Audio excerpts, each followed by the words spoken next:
Pessoal aí da comida aí, vamos chegando. Vocês sabem que se batistas não comem, eles não cultuam, né? Então tem que ter comida. Isso é um ditado da Convenção Batista do Sul dos Estados Unidos.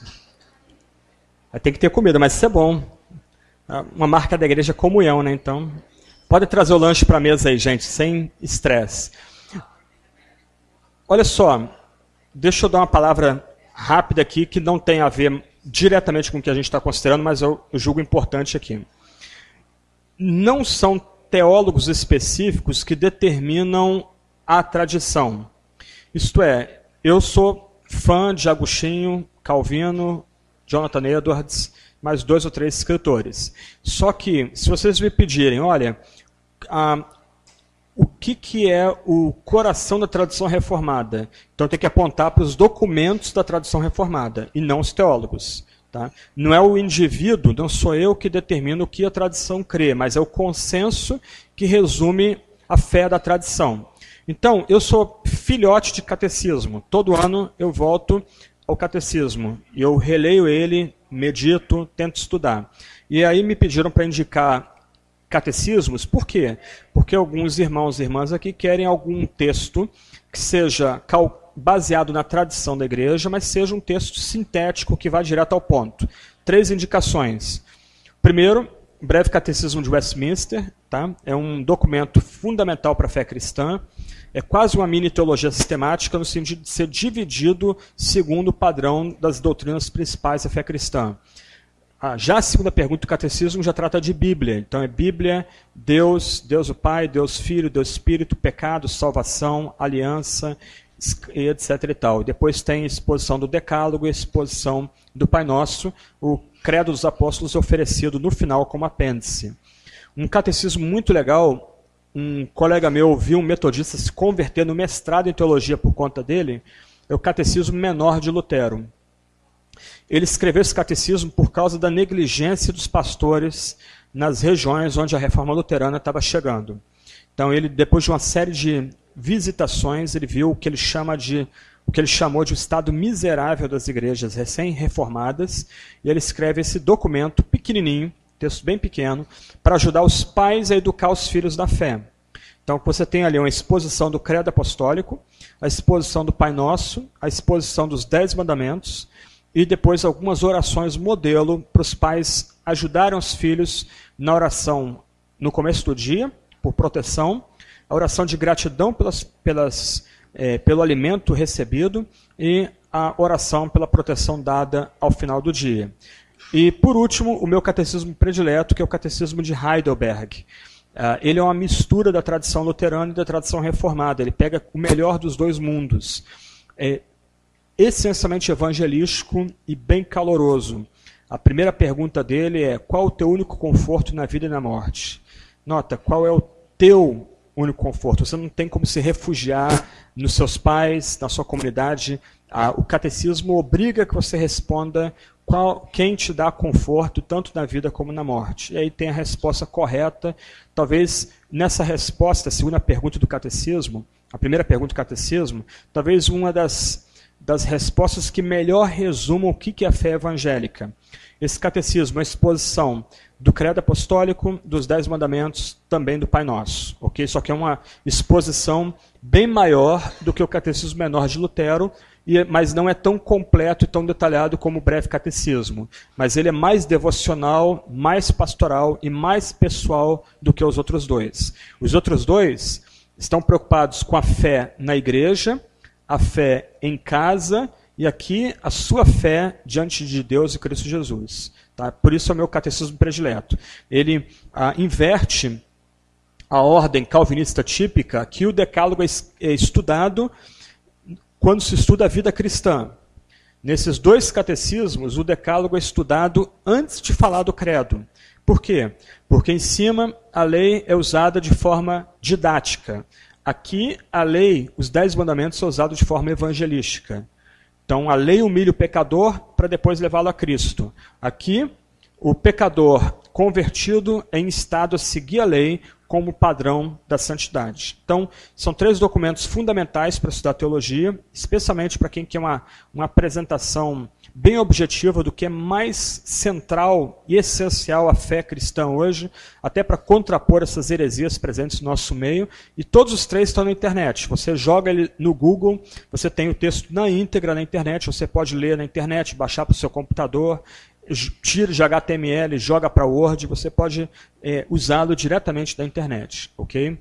Quando eu fui pastor a tempo integral há muito tempo atrás, eu usei o catecismo de Heidelberg para catequizar 50 jovens e adolescentes da minha igreja. Então eu fiz uma tabela, eu visitava esses jovens todos uma vez por mês para estudar o catecismo. E naquele padrão que eu falei ontem. O que é isso aí? Baixou o catecismo? Então, lá ele baixou da internet, está as folhinhas ali, grampeadas ali. Então, você pode fazer o mesmo também, botar dentro da Bíblia e ler durante o dia. A ideia era estudar com os jovens 2 perguntas por semana, apenas. Perguntas simples, respostas objetivas e mais o texto bíblico. Então, a ideia era, uma vez por mês, visitar todos os jovens que estavam debaixo do meu cuidado pastoral. Então, foi uma experiência muito legal. Até hoje eu tenho saudade disso e o pessoal que estudou catecismo comigo ainda lembra, mais de 15 anos depois ainda tem saudade de estudar o catecismo. Ok, continuando então. Com a reforma, a cristandade é fraturada, literalmente. A ideia de uma Europa cristã agora é colocada em xeque. E você tem aí então a tradição reformada, a tradição luterana, a tradição anabatista, a tradição episcopal, todas surgindo em oposição à tradição católica medieval que nós estudamos agora pouquinho. Então a ideia da Europa cristã agora é fragmentada. Por exemplo, na Suécia...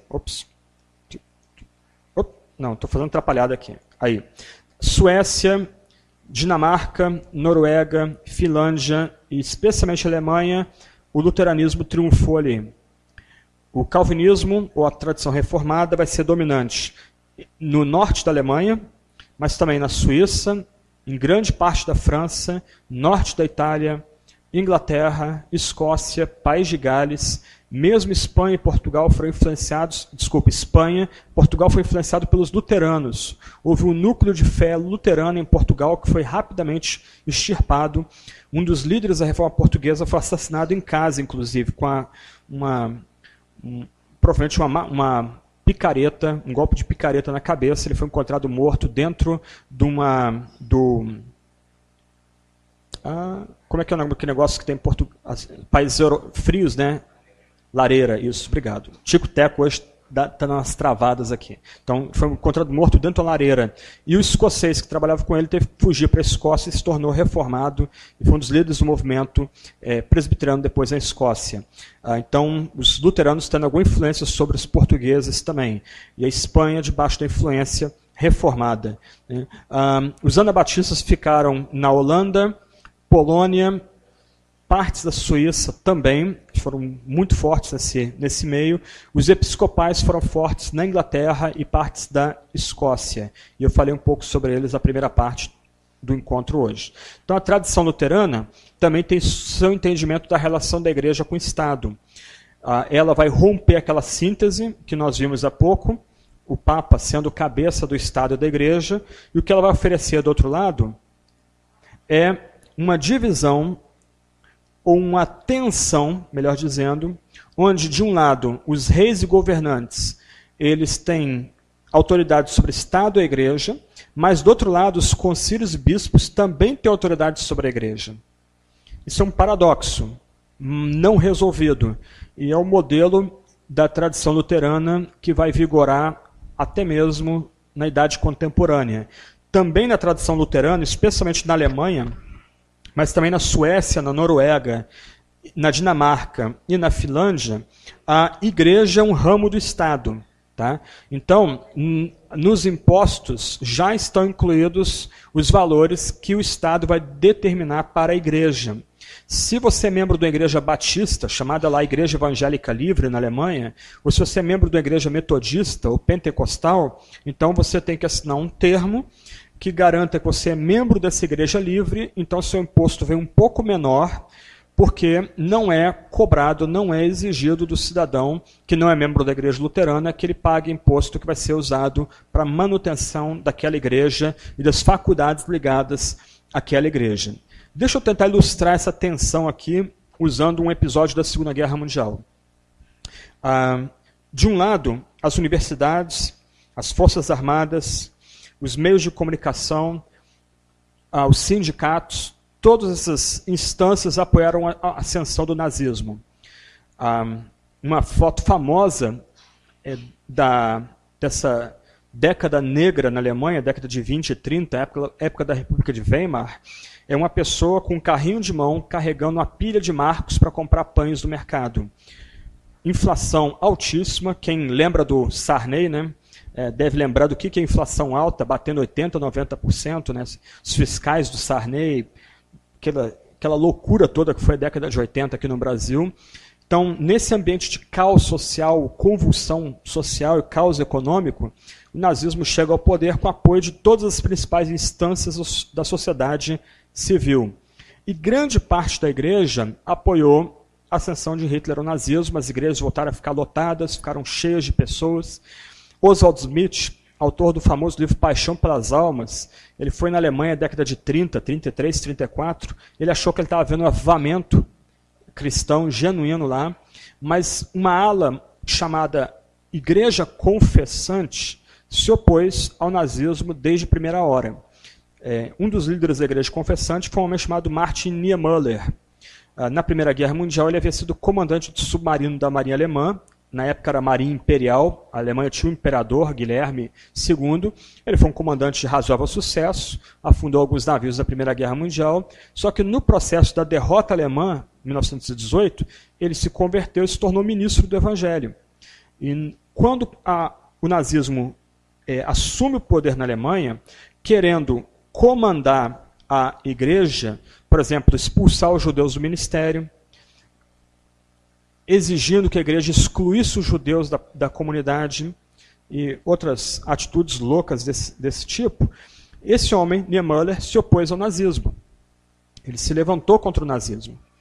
E ele se reuniu com mais ou menos 4, 5 mil outros pastores luteranos e reformados, entre eles Karl Barth, que eu citei há pouco, e eles fizeram a frente de resistência ao partido nazista e conseguiram, com algum grau de sucesso, se manter em tensão com o nazismo durante toda a Segunda Guerra Mundial, e surgindo depois da guerra como uma reserva moral da Alemanha, né, em 1945. Só que em 1939, quando a Alemanha invade a Polônia, ela invade a Polônia sob o pretexto de que os poloneses fizeram um ataque à traição a uma guarda de fronteira, a fronteira entre a Alemanha e Polônia, uma confusão territorial lá imensa que também não vê o caso agora. Então, você tem uma onda de nacionalismo e patriotismo. Isso, geralmente quem paga o pato são os jovens, quando você tem essas ondas, esses arroubos nacionalistas e patriotas, né? E Niemöller, esse bispo alemão evangélico, criado nesse modelo, onde de um lado você é cidadão do Estado e membro da igreja, ele já estava preso, ele se tornou um prisioneiro especial de Adolf Hitler, por resistir ao nazismo, foi mandado para o campo de Sachsenhausen, campo de concentração, só que ele, por se perceber patriota e veterano de guerra, ele escreve uma carta do próprio punho, se voluntariando para voltar para a Marinha de Guerra. Ele quer ir para a linha de frente, já que os próprios filhos dele também foram convocados para ir para a guerra. Um cristão, alguém que resiste ao nazismo como uma religião louca e demoníaca, só que alguém que se percebe como patriota e leva o seu patriotismo às últimas consequências, mesmo se oferecendo para servir a um regime destruidor e demoníaco, talvez uma das ideologias mais destrutivas de toda a história. Isso é o modelo luterano da relação igreja-estado. Quando a Alemanha se dividiu na Guerra Fria, você lembra que tinha República Federal da Alemanha, República Democrática da Alemanha. Ano passado nós comemoramos os 20 anos da queda do Muro de Berlim. É interessante que a Igreja Luterana continuou provando as mesmas tensões também presentes na Segunda Guerra. Então, o Partido Comunista na República Democrática Alemã tentando conduzir os rumos da Igreja Luterana. A Igreja nem a Igreja se percebia, nem o Estado percebia a Igreja como uma instância independente do Estado, separada do Estado. Mas tanto a Igreja como o Estado percebiam a Igreja como um departamento do próprio Estado, ou pior, do partido e do governo daquela hora. Então isso aí se tornou um modelo da tradição luterana, chamado também de dois reinos. Tá? Há um livro em português chamado A Teologia dos Dois Reinos. Por que dois reinos? Porque você tem o reino de Deus e o reino dos homens, que é o Estado. Okay? Mas esse tipo de história me deixa esperto com toda papo de patriotismo, lealdade ao Estado, nacionalismo, lealdade ao partido. O partido é transcendente, o partido salva. Opa, só Deus salva.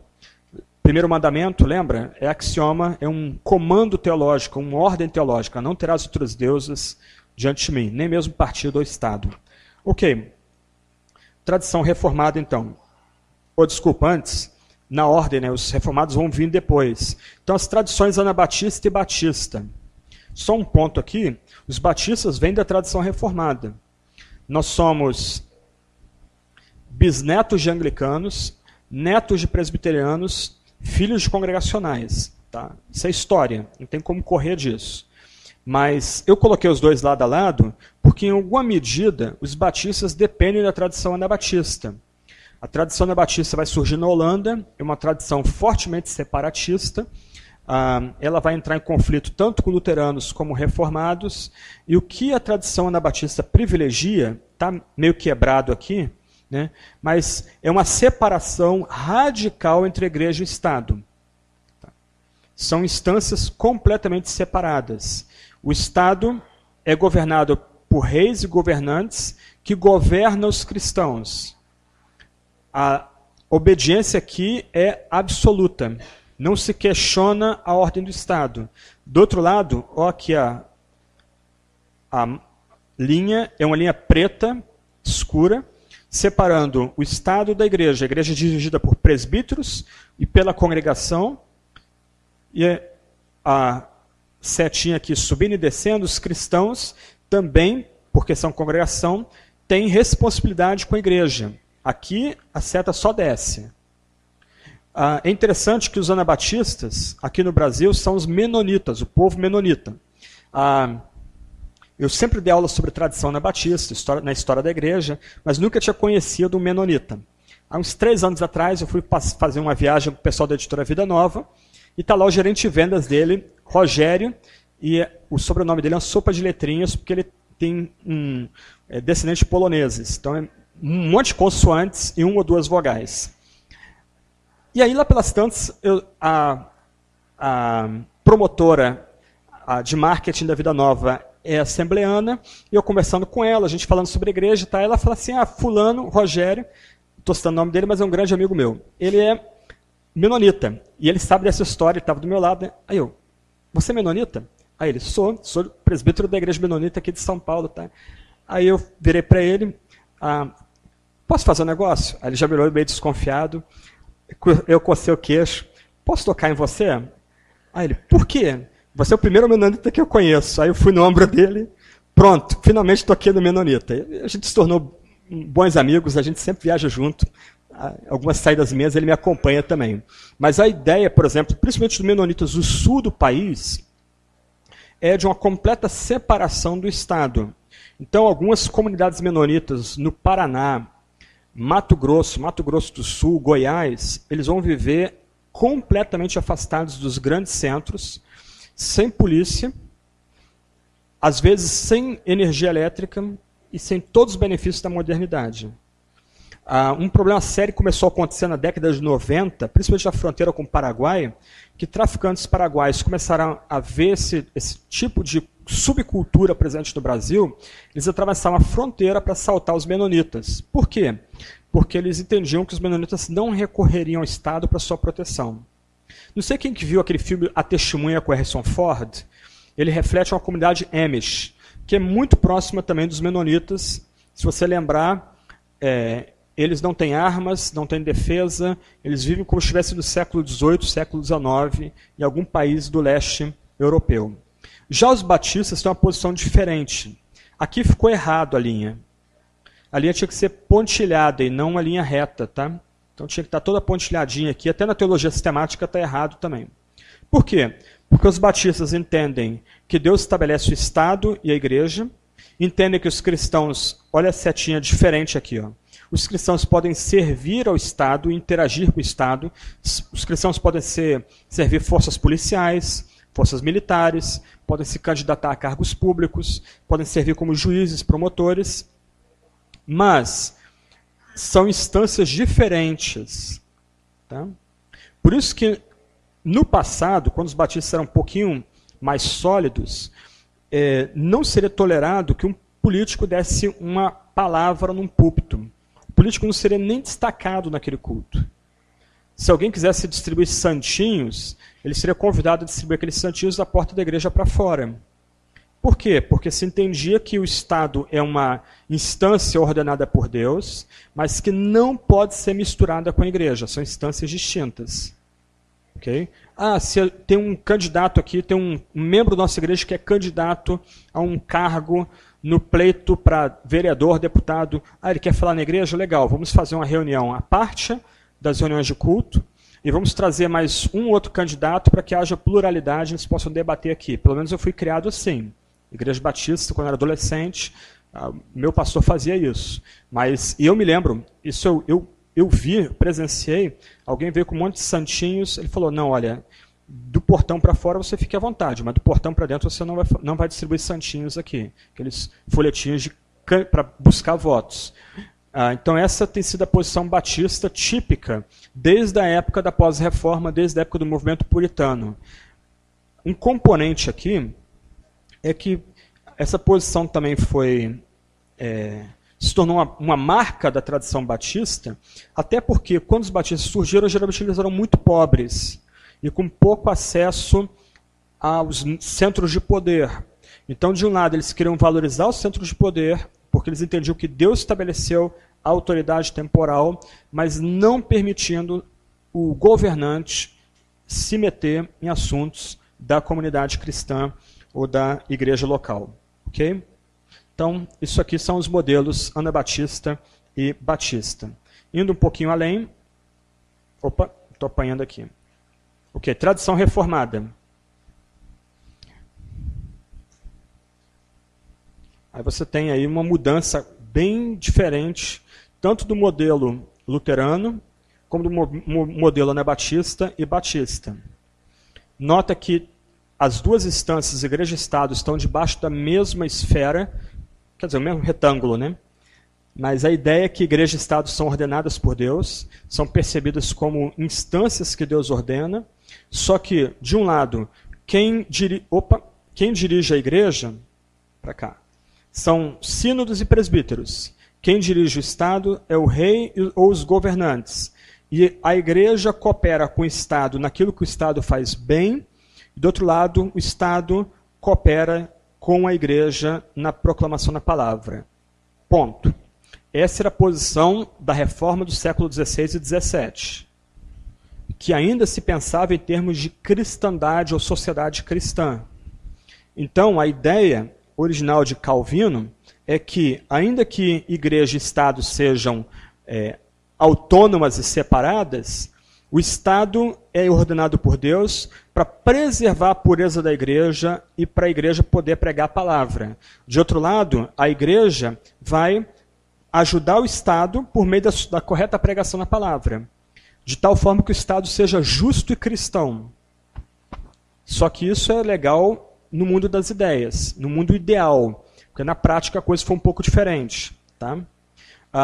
Como está aqui no quadro, o dever dos magistrados, originalmente, era manter a ordem no Estado e a uniformidade de culto. Por isso, quem matou Serveto, Bobão, eu explico já por quê, não foi Calvino, foi o Estado. Calvino não teve participação nenhuma, até porque ele era cidadão francês e não genebrino. Os únicos papéis de Calvino foram como testemunha de acusação e depois como espécie de capelão quando ele exortou Serveto a abandonar os seus pecados. Serveto negava a Trindade, negava as doutrinas da graça, rompeu com o cristianismo, já estava jurado de morte pelos católicos, provocando Calvino ao debate. Num belo dia ele aparece em Genebra, interrompe o culto, querendo fazer um debate com Calvino no meio do culto. Foi imediatamente preso e executado depois pelo governo da cidade, não por Calvino, porque se entendia que o papel do governo é zelar pela pureza da igreja. Tá? Só que a coisa mudou um pouco de figura. Posteriormente, antes, para Calvino, o crente deve obedecer os governantes, até mesmo aqueles que perseguem a igreja, orando por eles, porque foi assim que Deus instruiu na palavra. Então, não há em Calvino um conceito de desobediência civil ou desobediência ao Estado. Mas quem veio depois elaborou melhor isso. Então, quem veio depois de Calvino, por isso que a gente não segue Calvino, né? Não é ele que resume o que é a tradição reformada. Quem veio depois mudou isso aqui. O papel do Estado é garantir não a uniformidade de culto, mas a liberdade de reunião e de culto. Agora há uma grande diferença. E quem começou a elaborar isso foram os calvinistas escoceses e também americanos. Tá? Então a ideia aqui, 100 anos depois de Calvino, não é manter o papel do Estado, do magistrado, não é manter a uniformidade de culto, é manter a liberdade de culto. Especialmente da cultura americana. Tá? E o que vai mudar também? Mais um ponto bem importante. Agora acertei. Aqui. Quem veio depois elaborou não só um conceito de resistência ao Estado, mas também o direito de matar um rei que seja um tirano. Tá? Então, só para vocês terem uma ideia aqui como é que é o esquema aqui. Quem elaborou isso foi um homem chamado Samuel Rutherford, talvez um dos maiores teólogos presbiterianos de toda a história. Pouquíssimo conhecido por nós, para prejuízo nosso. Tá? Ele tem um volume de cartas para quem quer, infelizmente não está em português, mas quem quer aprender mais sobre devoção, seguir a Jesus, é simplesmente maravilhoso. Ele tinha sido preso, ele foi mandado para uma prisão, ficou longe da igreja dele, ele escrevia carta para os membros da igreja dele quase todo dia, pregando por carta. Só que ele também foi um teórico político.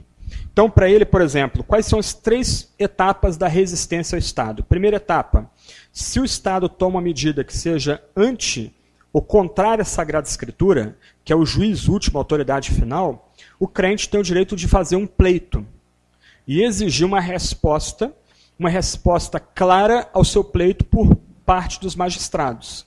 É interessante que isso está contemplado até mesmo na nossa Constituição, e a gente nem sabe como é que faz um pleito.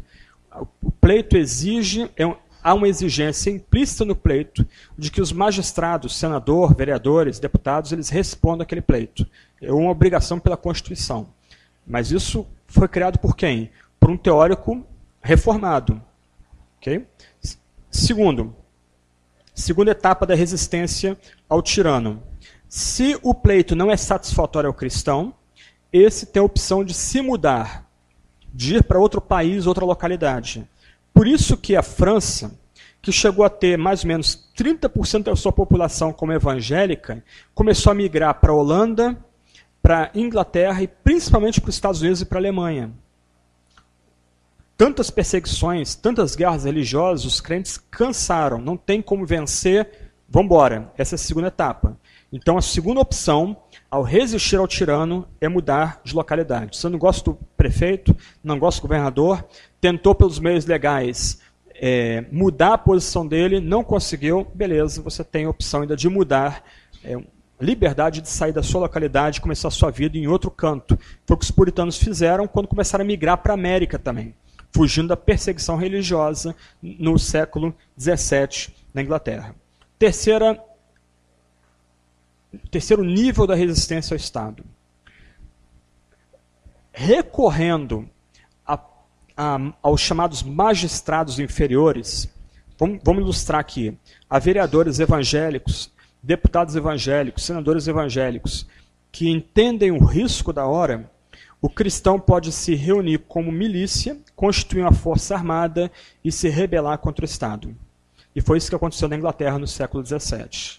Um homem chamado Oliver Cromwell, um leigo da igreja congregacional, ele não era formado em teologia, ele primeiro montou o primeiro exército voluntário de toda a história, que era literalmente uma tropa de elite, era o BOP da Inglaterra, e aquele exército voluntário surrou várias vezes do campo de batalha o exército da realeza, que era composto pelos nobres. E com isso, Carlos I foi deposto e começa o período da República Inglesa, dirigida por esse cristão chamado Oliver Cromwell.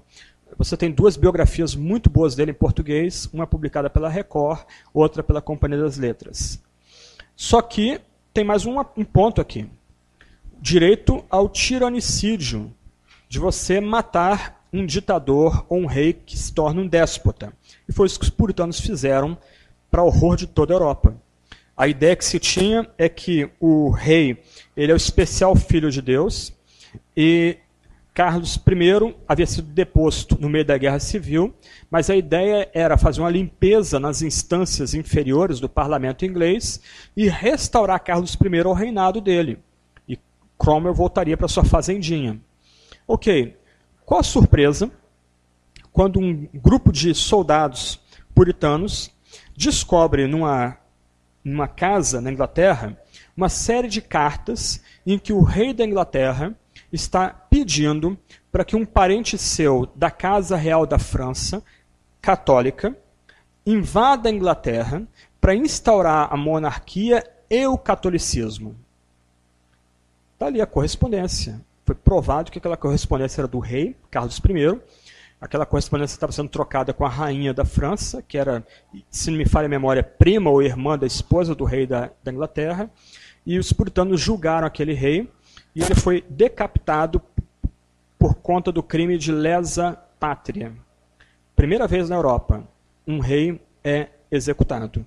Houve ampla defesa, houve um julgamento, o tribunal decidiu que aquele homem, ao convocar exércitos invasores para tomar a Inglaterra e impor o catolicismo, ele estava traindo a nação e ele foi decapitado em praça pública. Horror geral na Inglaterra. Primeira vez na história que um rei é decapitado após um julgamento e ampla defesa. De onde vem isso? Também da tradição reformada. Voltando ao exemplo dos luteranos, um teólogo luterano muito importante do século XX é um homem chamado Dietrich Bonhoeffer. E algumas pessoas têm algum problema com ele por conta da dependência dele a Karl Barth. A teologia dele não é 100% ortodoxa, por assim dizer, mas também porque ele se envolveu na conspiração para assassinar Adolf Hitler. E isso é um negócio muito complicado para algumas pessoas. Um teólogo cristão, um ministro cristão, se ajuntando com militares do exército alemão para tentar matar Hitler, e ele acabou sendo executado porque foi descoberto que ele estava implicado no atentado de 20 de julho de 44, retratado no filme Operação Valkyria, com Tom Cruise, um ótimo filme, bom entretenimento e uma boa aula daquele contexto ali. O argumento dele era essencialmente o mesmo de Samuel Rutherford. Matar um para salvar milhares é uma ação justificada. E ele estava pronto a conviver com essa escolha moral que ele fez. Puxa, um cristão matar outro? Caramba, se eu pelo menos conspirar para matar, a bomba explodiu, morreram 3 pessoas na sala, mas Hitler ficou vivo. Antes de a gente fazer algum julgamento ético muito apressado ao que Bonhoeffer fez, e outros cristãos estavam envolvidos na conspiração, aliás, de forma geral, todos os líderes da conspiração eram ou católicos ou protestantes. Tá? Colocar mais uma cara a minhola aqui, que aí o professor de ética resolve isso depois. Quem viu o filme vai ver uma pessoa se suicidando no final do filme. O general Henning von Treshkov. Ele se mata ao final do filme. Na verdade, isso é história. Então, foi mal se eu estraguei o filme, spoiler, mas é o que aconteceu na história. Esse homem era um crente luterano, muito piedoso. E ele se mata porque ele sabia que a vingança do partido seria terrível. e ele tinha medo de, sob tortura, confessar nomes de pessoas importantes do regime.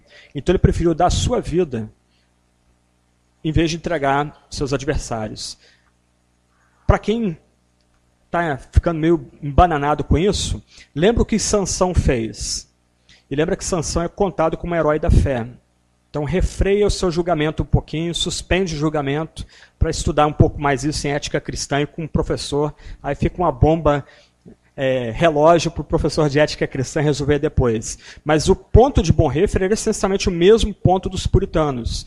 E um detalhe aqui, antes da gente continuar mais um pouquinho. É justamente no período que vai de 20 de julho de 44, quando o atentado à bomba falha, e 8 de maio de 45, quando a guerra na Europa termina, é que mais pessoas morreram na Segunda Guerra Mundial.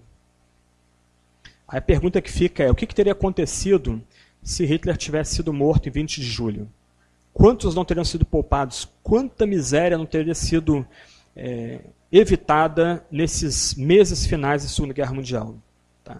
Então, isso aqui que são uma das grandes contribuições dos calvinistas ao debate político. Um ponto importante, algumas pessoas vão tomar Rousseau, por exemplo, como um dos fundadores do Estado moderno. Lembra que ele era de Genebra. Tá? Só que, gente, um ponto importante aqui, que cronologicamente, todos os grandes teóricos do Estado moderno eram reformados. Tá? Constitucionalismo, federalismo, expressão em português checks and balances, como é que seria traduzido isso aí? Os pesos e contrapesos de uma república, liberdade de expressão para o trabalho jornalístico, tudo isso é invenção protestante. Tá? A primeira defesa de liberdade de expressão jornalística foi escrita por um homem chamado John Milton, que era o secretário particular de Oliver Cromwell, era congregacional. São depois os teóricos franceses, secularizados, muitos deles odiando o cristianismo, que vão se apropriar desses conceitos e vão levá-los para a América. Mas é sugestivo que a Declaração de Independência ela é gestada em Princeton, também um centro de escoceses presbiterianos. Aliás, ilustração desse ponto aqui. A gente tem tempo ainda, um pouquinho de tempo aí. Revolução Americana. Como começa a Revolução Americana? Aumento de impostos. Hoje eu li no jornal rapidinho que a dona Dilma já está querendo aumentar a carga de impostos de pessoa física ano que vem 4,5%. Os ingleses, uma ilhazinha, dominando metade de um continente, eles sobretaxam a América. O que os americanos vão e fazem? Começam a fazer protesto. Pega os coletores de impostos, só deixa eles de roupa de baixo, enche os caras de piche e depois joga pena de pato em cima deles e dá um chute nos caras. E aí começa a Revolução Americana. O rei Jorge III, que era o rei da Inglaterra na época, ele vai dizer o seguinte: os malditos presbiterianos tocaram fogo na minha colônia. Quem eram os líderes da Revolução? Os pastores presbiterianos congregacionais. Por causa da pregação deles. Dos 10 regimentos do exército de George Washington, só um coronel não era evangélico. Havia um único regimento, chamado Regimento Negro. Por quê? Porque todo o regimento era composto de presbiterianos. E era chamado de Regimento Negro porque os pastores iam para o campo de batalha com a sua toga genebrina preta, aquele babadorzinho branco. Mas por que a Revolução Americana começa? Porque, de um lado, não é natural uma ilha dominar metade de um continente. Por outro lado, há um limite para a carga tributária. Já que o modelo de carga tributária para os revolucionários era... Aliás, o livro-texto, melhor dizendo, da relação da Igreja e Estado para os revolucionários era a Bíblia, e o tributo mais próximo de um imposto era o dízimo, eles entendiam que era imoral, ilegal, e contra a vontade de Deus, um governo exigir mais do que 10% da sua população. E a carga tributária no nosso país chega a quase 40%. Né? O Paulo Francis, um dos grandes jornalistas que o Brasil já teve, ele dizia que a gente não tem imposto, a gente tem doação. Porque nós pagamos 40% e não recebemos nada em troca, né? Entra no SUS aí, uma delegacia da Polícia Civil, uma fila do INSS, você vai ver o que o Estado te devolve dos impostos que a gente paga. Estou sendo bem calvinista agora aqui, né? Então, é a tradição. Só Deus é rei. Esse é o ponto. Só Deus é rei. Não há outro rei debaixo de Deus. Nenhum governante tem o dever ou tem o direito de se interpor entre Deus e a população. A ideia de, por exemplo, casas constituintes, Senado, senadores, deputados, presidente da República, juízes, promotores, essa ideia de dividir o poder, ela é toda reformada. Baseada em Isaías. Deixa eu ver o texto aqui. Isaías 33, 22. Porque o Senhor é nosso juiz, o Senhor é nosso legislador, o Senhor é nosso rei, Ele nos salvará. Só Deus pode ser juiz, legislador e executor. Porque só Ele é rei, mais ninguém. Então, já que só Deus tem todo o poder entre os seres humanos tem que ser dividido para que um ser humano não tenha poder sobre o outro. Tá? Isso aí é tudo contribuição da reforma. Tá? Opa. Fiz atrapalhada aqui. Eu não posso chegar muito perto de coisas muito tecnológicas, mas tudo bem. Só queria mostrar um ponto aqui. Aqui. Esse lema é um lema profundamente reformado. A rebelião contra os tiranos é a obediência a Deus. E Thomas Jefferson, um dos fundadores da nação americana, ele detestava o protestantismo, tinha alergia a João Calvino, mas ele pegou essa frase, que é uma frase reformada, proferida por um juiz inglês que também era reformado, ele pegou essa frase como lema dele. A rebelião contra os tiranos é obediência a Deus. Porque no final só Deus é o único rei e só Ele a gente dá lealdade absoluta. Tá? Então esses são aí os principais modelos de relação igreja-estado. O modelo de Constantino, no final da igreja primitiva, o modelo medieval, o modelo luterano, o modelo anabatista, o modelo batista, o modelo reformado. O que vigorou, especialmente no Ocidente, é o modelo batista, que tem ideais nobres, mas no final não protegeu a igreja de ser tutelada pelo Estado e mais, de dever favores para o Estado. E aí a gente vê a relação promíscua hoje entre a classe política e muito da igreja evangélica brasileira.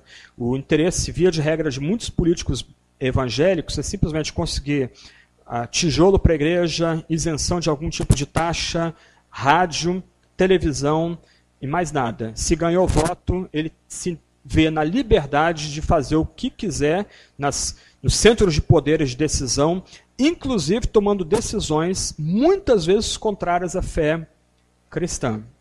Não vou cansar vocês com isso aí, só queria avançar mais um pouquinho e tratar do que a gente chama de espectro político. Nós vivemos, mesmo após a queda do muro, numa época ideologizada. Então se fala muito de esquerda, direita, centro. O que vem a ser isso? E eu quero terminar o nosso encontro dessa semana só dando algumas pistas para vocês. Vamos começar falando da esquerda. O que vem a ser esquerda? Se fala tanto de esquerda, partidos de esquerda, socialismo. Alguém de direita é alguém que visa o próprio lucro. Alguém de esquerda é aquele que visa o bem social. É a famosa conceituação de Norberto Bobbio, um jurista importante, um ideólogo importante do século XX. Mas será que esquerda e direita podem ser definidas ou conceituadas de forma tão simplista assim? Não. Espectro político é uma forma de tentar conceituar o que vem a ser esquerda e direita e pensar nas variações que estão presentes dentro desse espectro, centro, direita, esquerda, regimes ditatoriais e etc. e tal. Então, eu vou me concentrar só na esquerda e na direita das graduações, a ditadura fica para outra vez. O que caracteriza a esquerda? O que caracteriza a esquerda é a noção da transcendência do Estado ou do partido. E nesse sentido, para horror de muita gente, tanto o comunismo como o nazismo são esquerda. Geralmente, quando se bate muito na esquerda, um insulto recorrente é dizer o seguinte: fulano é de extrema direita. E no ideário popular, a extrema-direita é o nazismo, então quem bate na esquerda porque é nazista, malvado, capitalista, etc, etc, etc. Mas no nível político e filosófico, tanto o nazismo como o comunismo se integram dentro da esfera da esquerda. O que caracteriza a esquerda? O Estado dirigindo as várias esferas da sociedade. Então, o que você tem aqui é uma ênfase estatizante,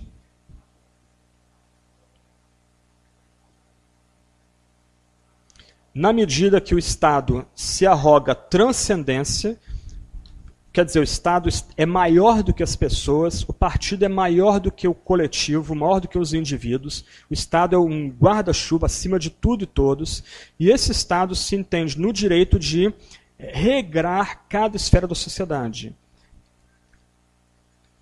Ok, eu vou evitar alguns exemplos, mas acho que vai ficar óbvio para vocês. Então, o Estado buscando ter poder sobre a família,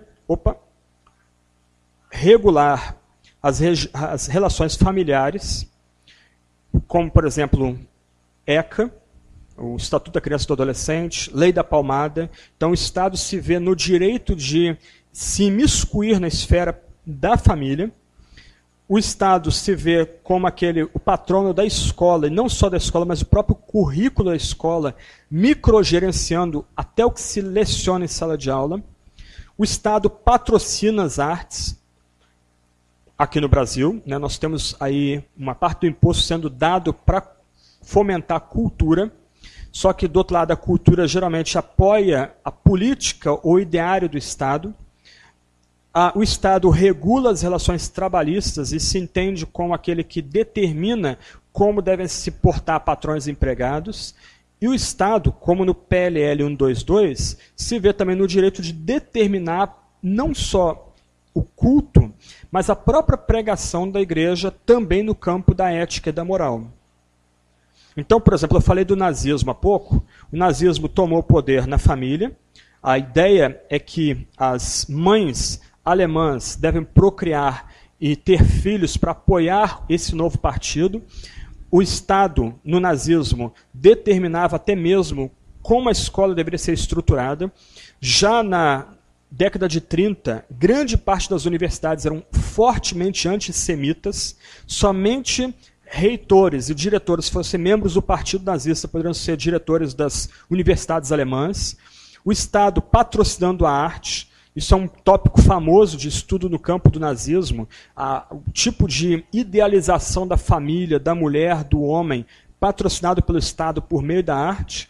O Estado tentando estabelecer as leis trabalhistas e regulando as leis trabalhistas, férias, prêmios, incentivos, e etc. e tal. E o Estado tentando conduzir até mesmo a igreja cristã, católica e protestante. Nesse sentido, qual a diferença de comunismo para nazismo? Ambos são esquerda, ambos são socialismos. Mas, de um lado, o nazismo é um socialismo nacionalista. A ideia é preservar a nação, expandir a nação, o espaço vital do Minha Luta do Adolf Hitler. Enquanto, do outro lado, o comunismo é internacionalista, levando a sua bandeira para todos os países. De um outro lado, o nazismo ele é racialista, centrando todo o seu discurso na ideia da superioridade racial darwinista. Então, ele é nacionalista e também racialista, na medida que privilegia-se uma nação e uma raça como superior em detrimento a todas as demais. Do outro lado, o comunismo ele é socializante, isto é, a ideia dele não é privilegiar uma raça, mas privilegiar uma classe, a classe dos trabalhadores que vão tomar o poder e massacrar a burguesia e planificar a economia. Mas, no final, o alvo de ambos é socializante e esquerdista, sendo que o Estado, aqui, ele é visto como transcendente, ele está acima da sociedade. Só pode criticar o partido ou o Estado quem serve o partido ou o Estado. Qualquer outra crítica fora do partido ou do Estado, ela tem que ser calada e marginalizada. O que é direita, afinal, então? Do outro lado, no espectro político, a direita privilegia o indivíduo. Então, é o indivíduo que está no centro. E nota, o Estado aí ele é colocado ao lado de outras instâncias. A ênfase da direita, como você pode ler aí, é liberdade pessoal e econômica, e os direitos individuais são garantidos. Por exemplo, para a direita, o direito à propriedade privada é a cláusula pétrea. Nossa Constituição é esquizofrênica.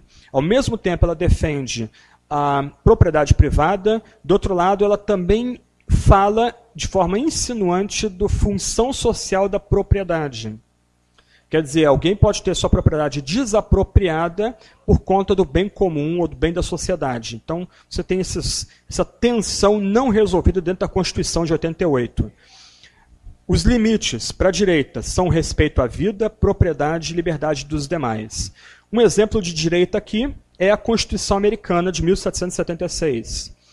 A segunda ementa, para escândalo de muita gente, diz mais ou menos o seguinte: para preservar a liberdade do indivíduo, este tem o direito de portar armas e mesmo constituir milícia. Para a nossa cultura, isso soa loucão, é um negócio muito doido. Qual é o ponto aqui? O ponto é que o indivíduo, diferente do espectro da esquerda, o indivíduo é o valor absoluto. Na esquerda, o Estado é o valor absoluto. Se nesse lado aqui, na direita, o indivíduo é o valor absoluto, para ele não ser tragado pelo partido ou pelo Estado, então ele tem o direito de entrar numa Sears, numa Lojas Americanas, comprar seu revólver e ter o seu revólver e munição, ou sua pistola e munição em casa. E ele também tem o direito de constituir ou fazer parte de uma milícia para proteger a sua liberdade individual, os limites da sua individualidade. A ideia de guarda nacional americana tem a ver justamente com isso. Quer dizer, o cara é militar de fim de semana, mas ele tem o seu fuzil em casa, ele tem o seu armamento em casa. O que está entranhado na ideia da guarda civil, dessa reserva militar, é justamente a preservação do indivíduo, que é um valor protegido pela Constituição. Um debate recente foi sobre a compra de armas, o uso de armas, por exemplo, no Distrito Federal americano. Então, até então, desde Clinton, era proibido que se portasse armas, se comprasse livremente armas no Distrito Federal americano. Aí a Suprema Corte, houve uma petição, um grupo de civis fez uma petição à Suprema Corte, essa proibição foi julgada inconstitucional na Suprema Corte e foi derrubada. A única salvaguarda que permaneceu é que não se pode comprar fuzil, mas pode-se comprar armas. Dá um nó em nossa cabeça? Dá. Por quê? Porque nós, brasileiros, só pensamos em termos de esquerda. O que nós almejamos é um Estado que resolva todos os nossos problemas. Qual o problema com isso?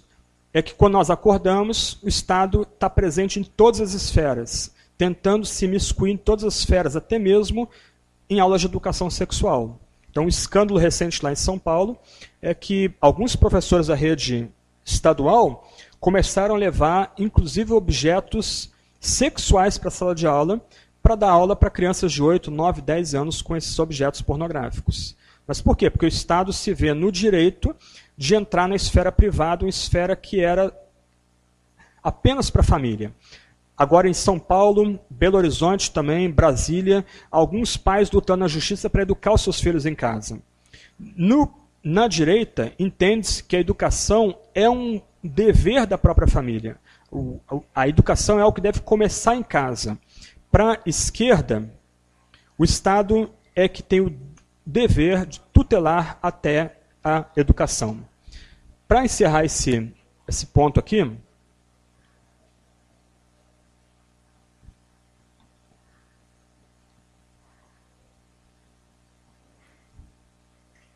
para quem está achando agora a matéria um pouco mais complicada, pesada e talvez um pouco mais técnica, vale a pena você comprar um livretinho do homem chamado George Orwell, chamado Revolução dos Bichos. Tem até um filme animado também, baseado no mesmo livreto, chamado Revolução dos Bichos. É bem fiel ao livro. É muito curioso que George Orwell era um socialista desencantado, e ele escreveu esse livro como uma crítica não só ao socialismo, mas contra todo o totalitarismo. Então é uma fábula, como também o Peregrino de John Bunyan, e vale a pena você ler. Você lê rapidinho, é um livrinho pequenininho, 100 páginas, você lê isso em 2 horas, 2 horas e meia, numa rede, quietinho, tomando a brisa do mar. Mas é bem legal, porque você começa a ver os pontos de contato entre o que esse homem escreveu entre 45 e 48, que acontece no nosso país também. Como a mamãe cadela perde todos os seus filhotinhos, ela era um pastor que cuidava dos rebanhos, perde todos os seus filhotinhos para os porcos, que são agora os donos da fazenda. E como seus filhotinhos, educados agora pelos porcos, se tornaram os cães de guarda extremamente violentos do novo regime. Esse é um detalhezinho, né? Tem o cavalo Napoleão, que crê no regime. Ele crê que o regime vai melhorar as relações trabalhistas. Morre de tanto trabalhar. Leia a fábula, bem perceptiva, quase profética, se eu posso usar essa expressão. Para terminar, então, aqui. Como eu disse há pouco, há uma série de gradações entre esquerda e direita. Então, na esquerda, propriamente dita, você tem o comunismo, socialismo e nazismo. No país, o mais próximo de nazismo que nós tivemos foi o próprio Getúlio Vargas e os integralistas. Tá? Getúlio Vargas ele flertou com o nazismo até 1942, quando os submarinos alemães atacaram embarcações brasileiras até na costa do Nordeste, e por clamor popular ele foi obrigado a entrar na guerra do lado dos aliados. Mas a gente nunca teve partido nazista aqui, graças a Deus. Mas você tem relíquias como PCB e PCdoB, que são claramente partidos de comunistas, e você tem o PT, que se enquadra algumas vezes como um partido socialista, outros como social-democrata. Depende muito do autor e daquele membro, quadro do partido que está escrevendo. Então, isso é lá na extrema esquerda. No centro, você tem a centro-esquerda, e aí você tem o próprio PSB aqui no Nordeste, talvez o maior partido hoje no Nordeste, se tornando aí, caminhando para ser o maior partido do Brasil muito em breve. Você tem PDT, talvez sejam os dois partidos mais identificados com centro-esquerda. A social-democracia, que depende aí do social-democracia europeia, italiana e francesa, é o PSDB. Fernando Henrique Cardoso, sociólogo, talvez seja o melhor exemplo dessa dependência europeia da chamada terceira via ou social-democracia. Centro-direita, você tem o DEM-PFL. Só que você, aqui no Brasil, não tem nenhum partido identificado com a direita ou com o conservadorismo europeu-americano. Você tem aí a liberalismo econômico, que defende a liberdade de mercado e a restrição e intervenção estatal sobre a economia, o libertarianismo, o conservadorismo, que são aspectos da direita. Você não tem nenhum partido no Brasil que represente esses aspectos aí. Tá? O ideário brasileiro é estatista. Toda a nossa mentalidade é estatista. Nós supomos, mesmo cristãos, que quanto maior o Estado, melhor oferta ele pode ofertar ou oferecer para a população. Ledo engano. Ledo engano. Eu moro em São Paulo hoje. É a maior contingente da Polícia Militar em todo o país. Moro num bairro de classe média baixa. Meu bairro simplesmente sofreu um furto, uma onda de assaltos. Minha mãe foi assaltada 4 vezes, uma anciã, mesmo bairro em 2 anos. Experimente na delegacia de polícia para você ser atendido pelo escrivão. A condescendência dele em tratar uma anciã.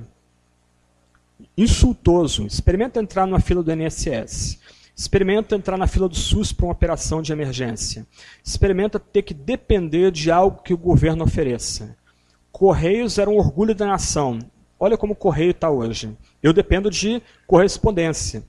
Na minha região, os Correios ajuntam a minha correspondência para entregar uma única vez, porque não tem contingente. Tudo loteado, tudo sucateado, estado inchado, ineficaz, corrupto, gastador, impostos altíssimos, carga tributária violentíssima, imposto em cima de imposto. Só que nós continuamos pensando em termos de estatismo, da direção do Estado, como se o Estado fosse a solução para os nossos problemas. Ledo engano, o que nós precisamos é menos Estado. Mas estou me desviando um pouquinho. A grande questão aqui é o seguinte: não há como identificar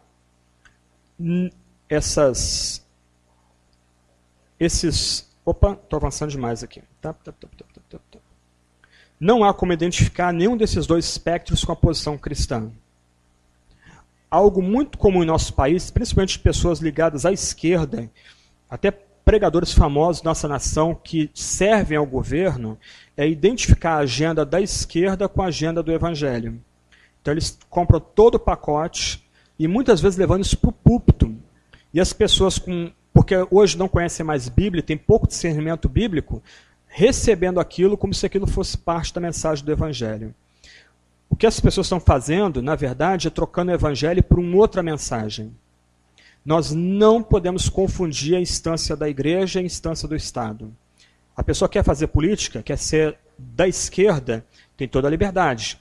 Pelo menos eu entendo que eu não devo conduzir as opções políticas das pessoas, mas ela não tem o direito de misturar ideologia com a mensagem do cristianismo. Ela não tem o direito de querer usar a igreja como massa de manobra para a causa política. Pessoas aqui querem ajudar os excluídos sociais? Ok, legal. Ajuntem-se entre vocês, médicos, profissionais liberais, criem uma ONG. Mas a mensagem do evangelho tem que ser preservada pura. Ela não pode ser modificada, ela não pode ser misturada com ideologia. Sempre que a mensagem do evangelho é misturada com ideologia, a igreja deixa de ser igreja. Ela passa a ser o lacaio do Estado, o servo do Estado, não mais a agência do reino para levar homens e mulheres à salvação e alimentar homens e mulheres com a palavra, com a ceia e com o batismo. Só ler um trecho, um documento escrito nos choques com o nazismo, que eu acho bem interessante para ilustrar esse ponto aqui. Aqui, esse primeiro parágrafo aqui. Rejeitamos a falsa doutrina de que à igreja seria permitido substituir a forma de sua mensagem à organização, a seu bel prazer, ou de acordo com as respectivas convicções ideológicas e políticas reinantes. De um lado, aqui, acaba com toda a ideia de igreja emergente. Não precisa mais igreja, não precisa mais pastor, não precisa mais ter ministério pago, não precisa mais mandar gente para o seminário. Olha, uma reunião na cafeteria, Starbucks, né? Tem que ser chique o negócio. Tomando cafezinho, comendo um waffle e falando de um filme, tendo um papo espiritual sobre um filme, livro de Eli, ok, aquilo ali já é igreja. O movimento dos desigrejados está aumentando hoje, principalmente nas classes sociais mais elevadas. Então, aqui é excluído tudo isso aí. Ninguém tem o direito de modificar a mensagem e a organização da igreja ao seu bel prazer. Do outro lado, o Estado não tem o direito de modificar a mensagem e a organização por conta de ideologia e política. A igreja é livre. Só Deus é rei sobre o Estado e sobre a igreja. Ok? Para terminar, eu prometi terminar lendo Bíblia. Então a gente termina lendo Romanos 13.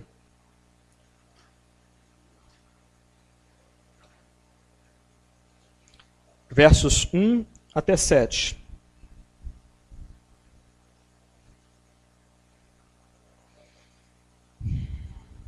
Eu não tem nem como expor o texto, mas eu quero só mostrar uma chavezinha. Esse texto é tão mal empregado, muitas vezes usado até mesmo para justificar a obediência a tirano, a ditador. Mas eu quero dar uma pista aqui para ter uma outra interpretação do texto aqui. Romanos 13, 1 até 7.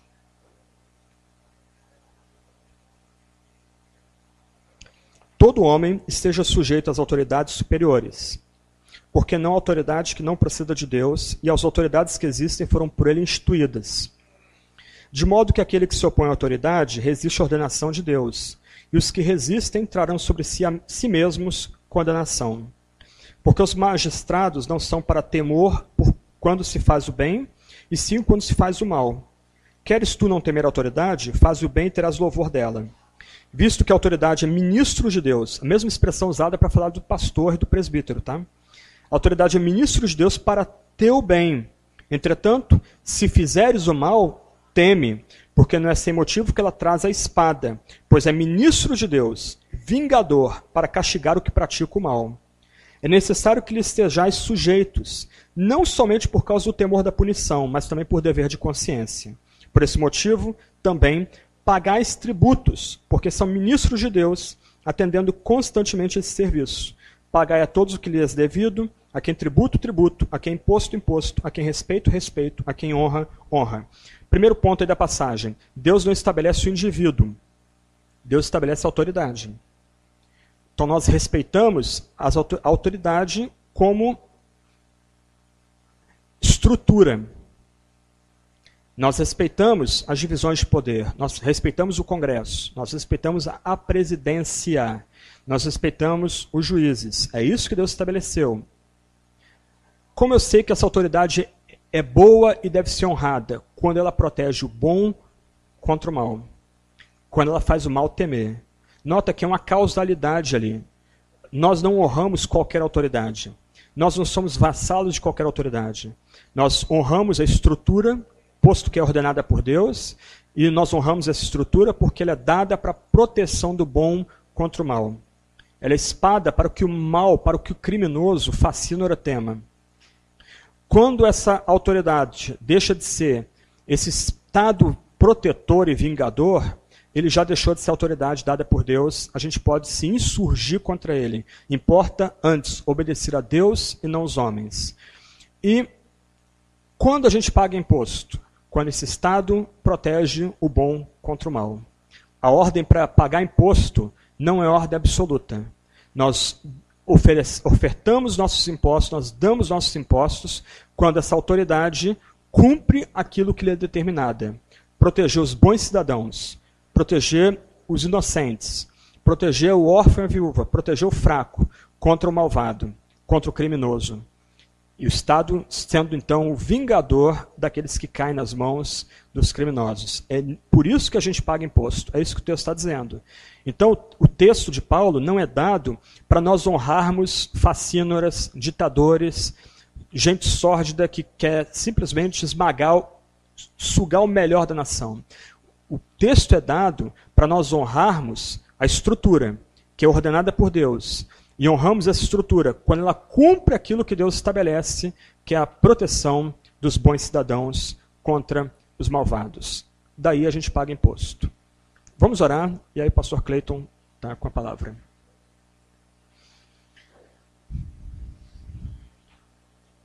Senhor Deus, tem misericórdia de nós. Gastamos muito tempo passeando pela história da tua igreja, história do teu povo. Tantas posições diferentes. Ajuda que fique só aquilo que procede de ti.